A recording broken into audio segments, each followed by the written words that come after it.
Hello, my friends, and welcome back to the Morning Mindset. I hope you are ready to get your mind aligned with the truth of God as we find it in the scriptures today. We are in the book of Acts, chapter 25, looking at verses 7 through 12, picking up in the story of the Apostle Paul. But before we get there, I just want to let you know my wife and I have plans to be in the Denver area for the rest of the summer 2021. If you live in the Denver area, we're possibly going to have a Morning Mindset meetup of some sort, and we would love to meet you. Please reach out to me, Carey, C-A-R-E-Y, at careygreen.com, and let me know if you'd be interested in attending. It might be helpful if you tell me some times during the week that work best for you so that we can coordinate with others and make this meetup happen.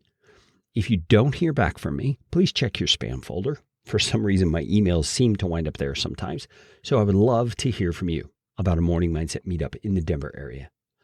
All right, the book of Acts, chapter 25, verses 7 through 12.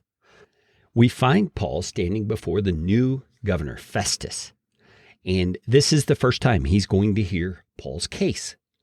And it says, when he'd arrived, the Jews who had come down from Jerusalem stood around him, bringing many and serious charges against him that they could not prove. Okay, so picture this. Paul is standing before the governor, and the Jews are gathered around Paul, accusing him, making it sound really bad. And Paul has an opportunity to respond. Verse 8 says, Paul argued in his defense, "Neither against the law of the Jews, nor against the temple, nor against Caesar have I committed any offense." But Festus, wishing to do the Jews a favor, said to Paul, "Do you wish to go up to Jerusalem and there be tried on these charges before me?" But Paul said, "I am standing before Caesar's tribunal, where I ought to be tried. The Jews, I have done no wrong, as you yourself know very well.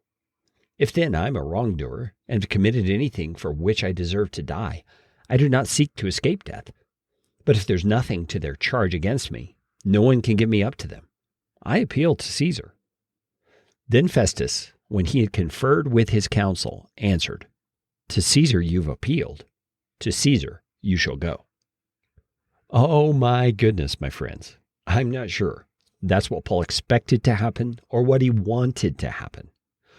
When he appealed to Caesar, he's doing so because he's a Roman citizen.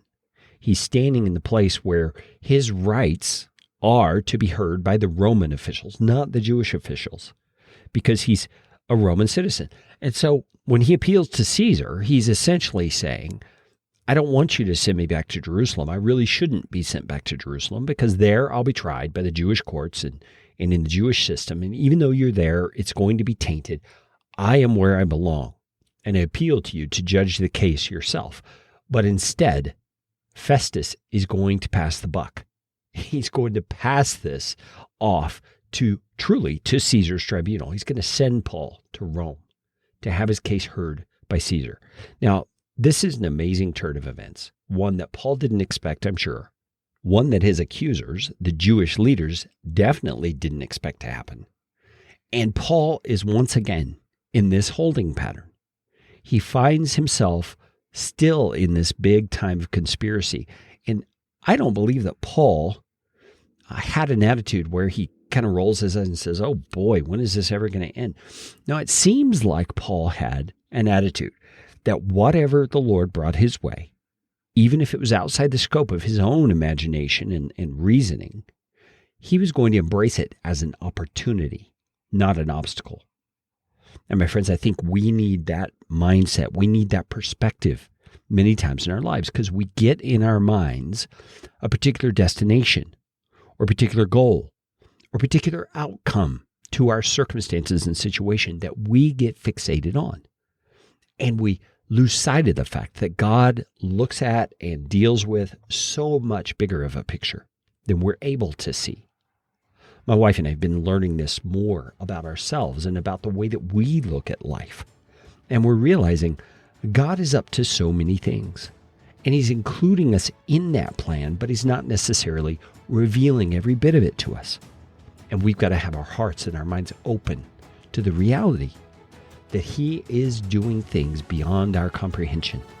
And it's our job to align ourselves with his spirit in a way that enables us to walk in faith, even when the outcome is not coming about that we think is the one that should be happening.